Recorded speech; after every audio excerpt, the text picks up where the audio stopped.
दोस्तों नमस्कार, स्वागत है आपका यूट्यूब चैनल एबी टेक में।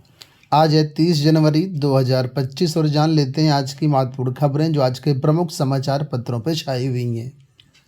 सबसे पहले यहाँ पर देखिए अपडेट है टीजीटी और पीजीटी परीक्षाओं को लेकर के कि टीजीटी पीजीटी परीक्षा के लिए मांगी गई केंद्रों की लिस्ट।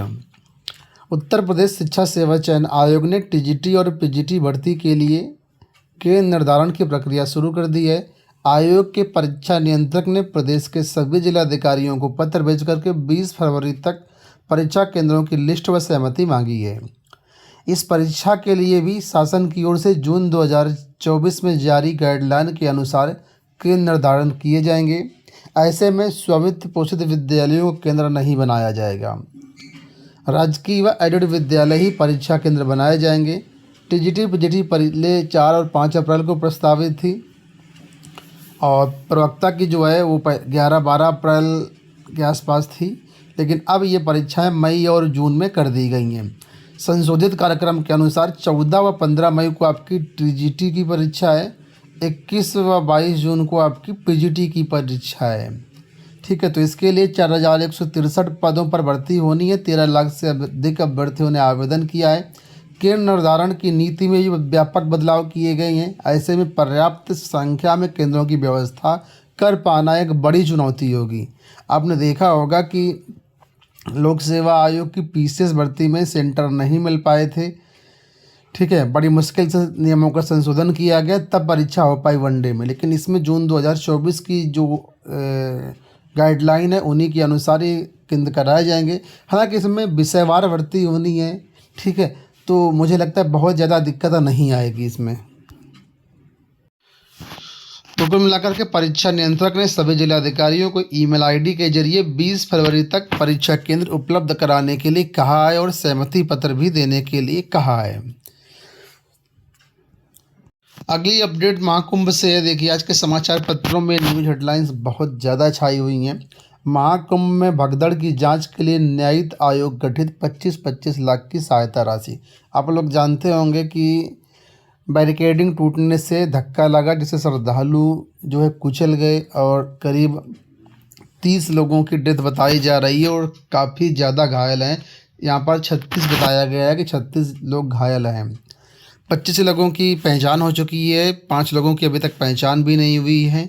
और मुख्यमंत्री ने कल जब मीटिंग करी बातें बताई तो उस भावुक दिखे काफ़ी, और 25-25 लाख की सहायता जो है देने का ऐलान किया गया है। हालांकि इस सहायता से कुछ होने वाला है, जिसके परिजन खोए हैं वही जानता है कि कितना दर्द होता है।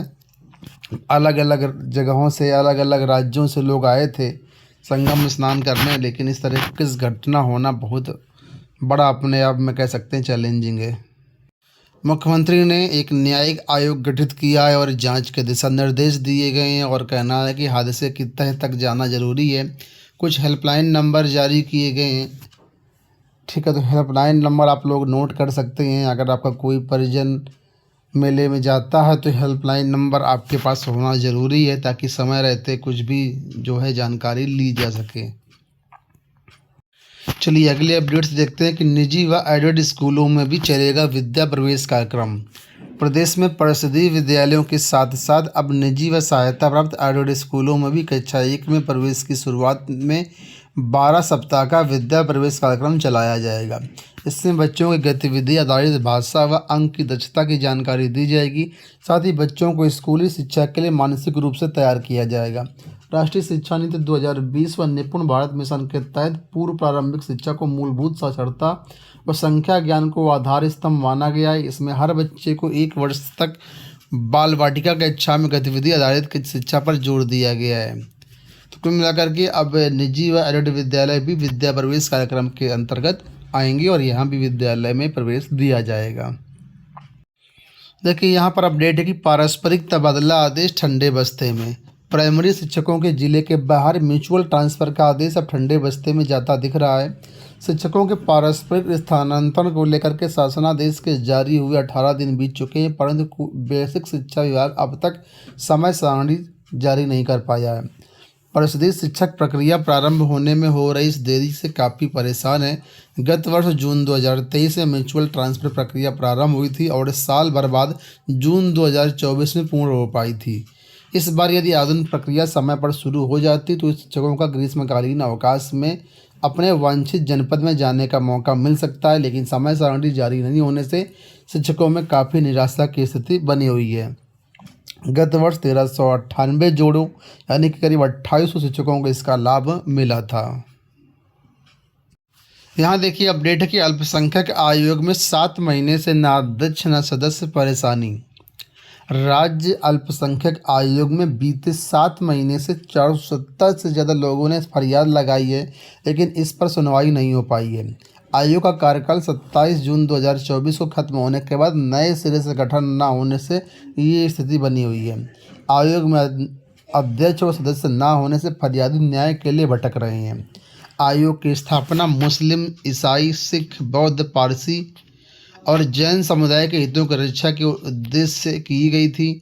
आयोग अल्पसंख्यक समुदाय की शिकायतों की सुनवाई करता है और ज़रूरत पड़ने पर अधिकारियों को समन जारी कर तलब भी करता है, लेकिन ना तो आयोग में अध्यक्ष है ना सदस्य हैं, तो बहुत सारे लोग परेशान हो रहे हैं। AKTU को लेकर के यहाँ पर अपडेट है कि काउंसलिंग से 3000 प्रवेश सीधे प्रवेश तक की प्रक्रिया आधार में। APJ अब्दुल कलाम प्राविधिक विश्वविद्यालय में फार्मेसी कोर्स की प्रवेश प्रक्रिया समाप्त होती नहीं दिख रही है।